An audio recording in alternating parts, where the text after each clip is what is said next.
I arrived at the quaint rooftop cafe with a gentle flutter of nerves stirring in my chest as I scanned the table where my older sister, Julia, already sat tapping her phone. The sun was warm but forgiving, filtering through the string lights that draped across the railings, casting soft golden flecks on the wooden planks beneath our chairs. I clutched my latte like a small shield, reminding myself that this brunch was supposed to be a celebration of my 35th birthday, even though I'd insisted on something low-key. Julia looked up, her expression sharpening for a moment before softening into a practiced smile, the one she used when she was about to deliver what she called honest feedback. She stood to hug me, murmuring her congratulations on turning 30-5. We sat, and I ordered avocado toast with poached eggs. While she stuck to her usual black coffee and a croissant, she glanced at me over the rim of her cup, eyebrows raised in that familiar way, and said, "You always overreact. You make everything about yourself."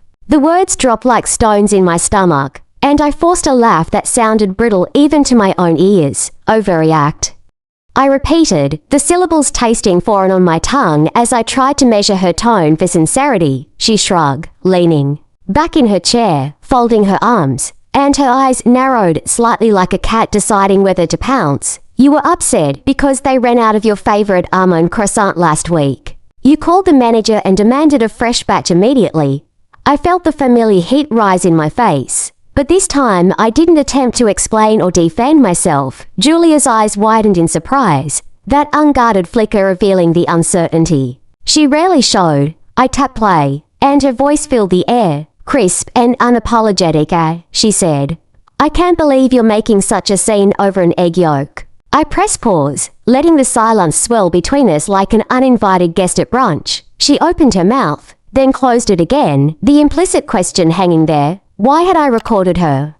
I pressed play once more, this time fast-forwarding a few seconds to catch her remark about my temper. The audio hissed softly, then delivered the line, "You blow everything out of proportion.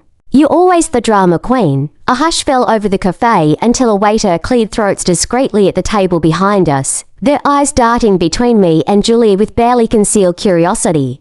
I felt a thrill of power in that moment, wielding evidence of her words like a weapon forged from my own dignity. Julia reached across the table and grabbed my hand, her grip unexpectedly gentle, betraying her tough exterior. "Hannah, come on," she said softly, using my given name as though that alone might diffuse the tension.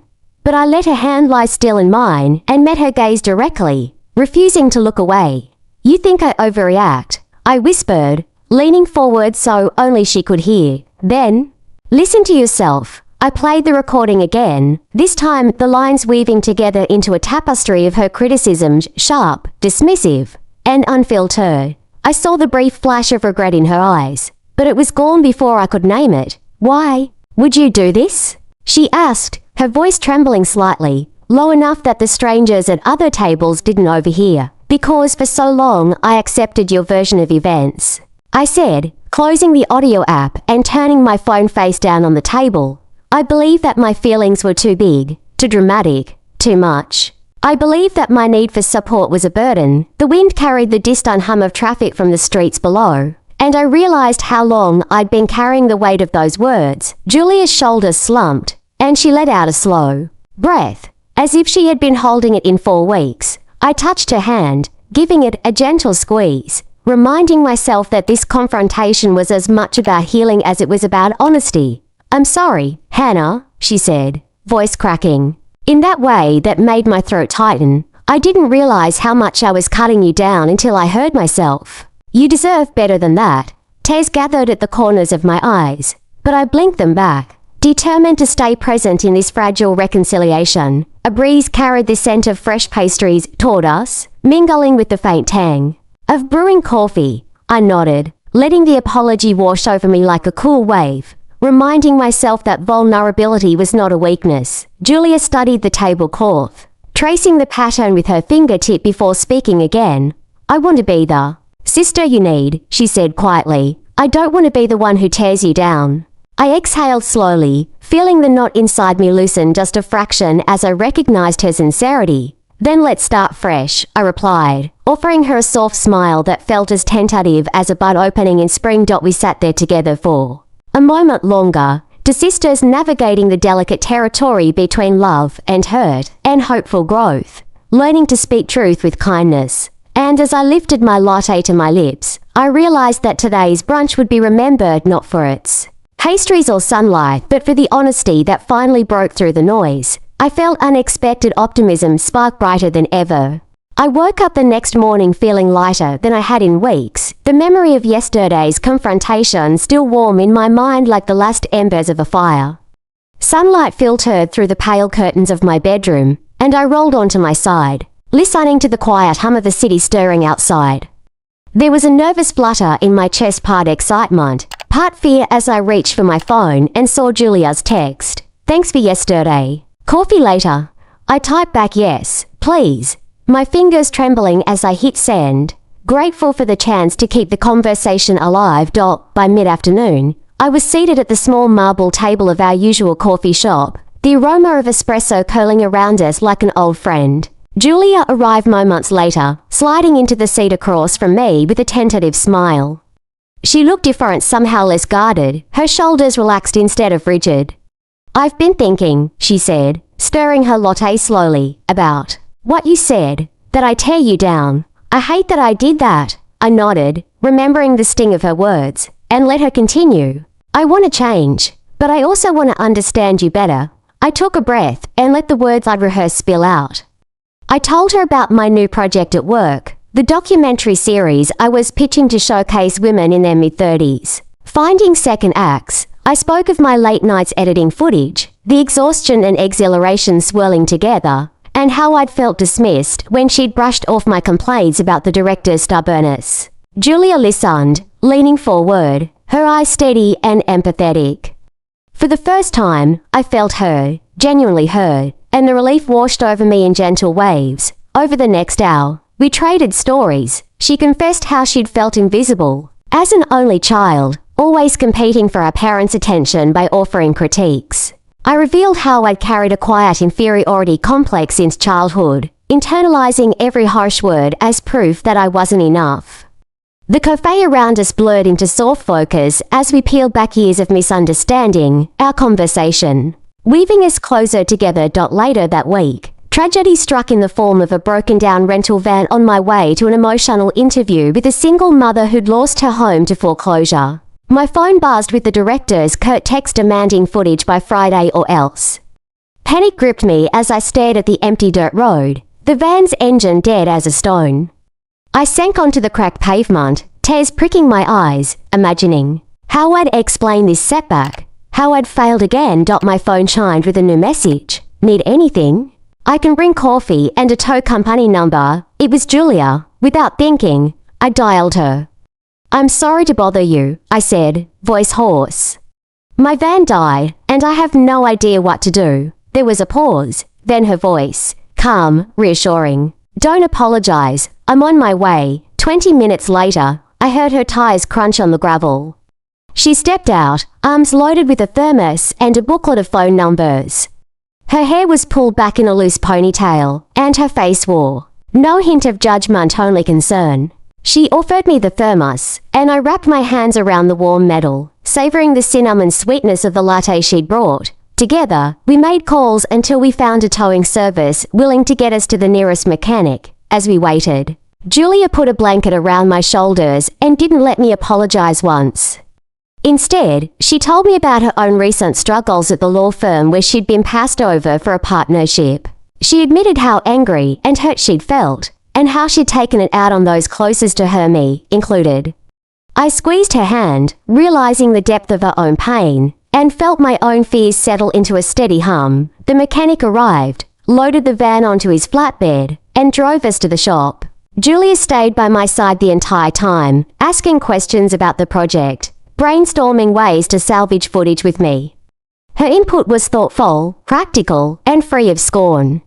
When I finally called the director to explain the delay, I did so with more confidence than I'd felt in months. Buoyed by Julia's unwavering support and my own newfound belief in my resilience, that evening, back at my apartment, I queued up the day's rough clips on my editing screen. My hands moved with purpose, trimming and sequencing, my mind clear. and focused, I paused and reached for my phone, opening our messaging app. I typed a quick note to Julia, "Thank you for today. You saved me." Within seconds, she replied, "Always, sisters forever." I smiled, a genuine curve of warmth that spread from my heart to my lips. On Friday, I submitted the incomplete footage with a concise note explaining the delay and my plan for a final cut by Monday. To my surprise, the director responded with, "Understanding, take the weekend. Can't wait to see what you've got." Relief washed over me so intensely, I laughed out loud, startling my cat.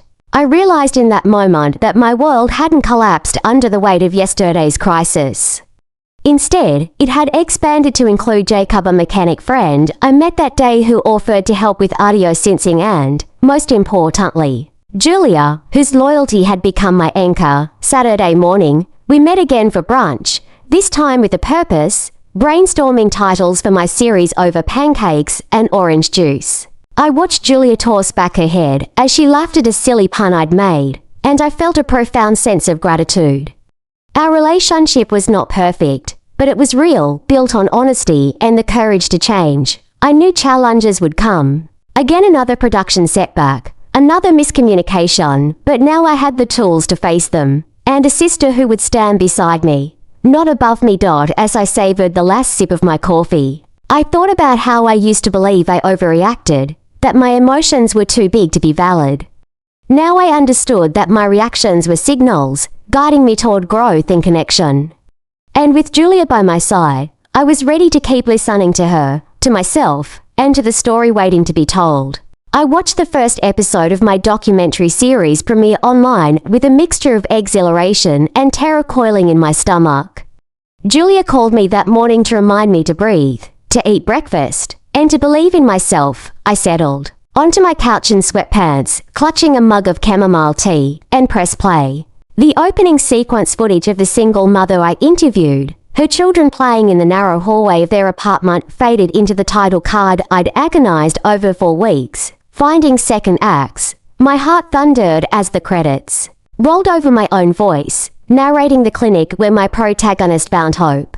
I exhaled, realizing I was already holding my breath. As the episode unfolded, I saw how my editing choices wove together raw emotion and everyday resilience. I spotted moments I'd feared were to intermudder, tears slipping down her cheek as she confessed her fear of judgment, and moments that surprised me with their quiet power, like her laughter echoing in the cramped living room. The view count ticked upward in real time, and comments began to appear. "This moved me to tears. Thank you for sharing this story. Please tell us there's more." My phone buzzed with notifications, and I swallowed hard, feeling my throat tighten with pride and vulnerability entwined so closely they were indistinguishable. I called Julia after the third message came through. She picked up on the second ring, her voice bright. "They're loving it," she said simply. "I knew you could do it." My vision blurred, and I laughed through tears. "I couldn't have done this without you," I admitted. "Your late night brainstorming, your blunt honesty, your encouragement when I wanted to quit." She chuckled. "We're sisters, we know how to fight, but we also know how to have each other's backs." In that moment, I realized our relationship had transformed from one of perpetual critique and silent frustration into a genuine partnership grounded in mutual respect. The next day, I organized a small virtual watch party with some of my closest friends and professional contacts. As we gathered on Zoom, I felt the residual adrenaline from the premiere coursing through my veins. Julia joined the call 15 minutes late, apologizing with a breathless grin. She'd been setting up in her home office, complete with a backdrop that read Team Hannah. My friends applauded when she popped into the frame, and I felt a warm glow spread through me. We watched the episode together, pausing at key moments so I could explain my creative choices or answer questions about the production process. Julia chimed in with thoughtful observations, things about pacing, soundtrack, and emotional beats that even I had missed. After the watch party ended, I spent the afternoon drafting an email to the director with ideas for potential sponsors and additional episodes. I drafted my vision for the series to evolve into different formats: short social media clips, radio segments, community screenings. With each sentence, I felt more confident in my voice as both a storyteller and a leader. When I paused to take A sip of water, Julia's text popped up. Dinner tonight. Celebrate properly. I typed back, absolutely, and grinned at my screen. I realized I had a sister who not only held me accountable, but also celebrated my successes without reservation. That evening we met at a small bistro we both loved, the one with the exposed brick walls and mismatched chairs. The city lights glittered outside the windows, and inside the aroma of garlic and fresh herbs wrapped around us like a warm blanket. Over shared plates of pasta and glasses of red wine, we toasted to new beginnings. Julia reached across the table, her eyes shining in the dim light. I'm proud of you, she said softly. You took your passion, your empathy, and you turned it into something meaningful. I felt the sincerity in her words steadied me, and I realized how far we had come from that fraught rooftop brunch when she accused me of overreacting about an almond croissant. In the weeks that followed, viewership continued to climb, and I received invitations to speak on local radio and at a women's empowerment luncheon. Each opportunity, nervous as I was, felt like a validation of everything I stood for and a testament to the power of sisterhood. Julia attended the luncheon as my date, wearing a supportive smile and taking notes for her own potential side project. After I spoke, she pulled me aside and said, "You have something important here. Don't ever doubt that." Her faith in me felt like armor, protecting me from the lingering self-doubt that had once threatened to stop me in my tracks. One Saturday morning, we hosted a community screening at a small theater downtown, partnering with a nonprofit that supported families facing housing insecurity. The theater filled quickly, and I recognized several faces from the film. When the lights dimmed and the screen came to life, I squeezed Julia's hand. By the end of the screening, the audience gave us a standing ovation. People lined up afterward to share their own stories, their own struggles, and their own dreams. For a second act, Julia and I stayed late, talking with attendees, answering questions, and collecting ideas for future episodes. I watched her kindness in action, offering hugs and words of encouragement, and I felt an immense gratitude that she, too, had become part of this mission. That night, as we walked home under the street lamps, the city's hum felt like a promise of endless possibilities. I turned to Julia and said, "Thank you for believing in me when I doubted myself. Thank you for challenging me, for pushing me, and for celebrating with me." She smiled, slipping her arm through mine. "I'll always be here," she replied. "No more tearing down, only lifting up." I nodded, feeling our bond settle into something steady and enduring. Back in my apartment, I sat at my desk and opened a fresh document titled Episode 2. The cursor blinked at me like an impatient conductor. I took a deep breath, remembering that every story begins with a single word. Then I began to type, my heart full and my sister's unwavering support echoing in every keystroke.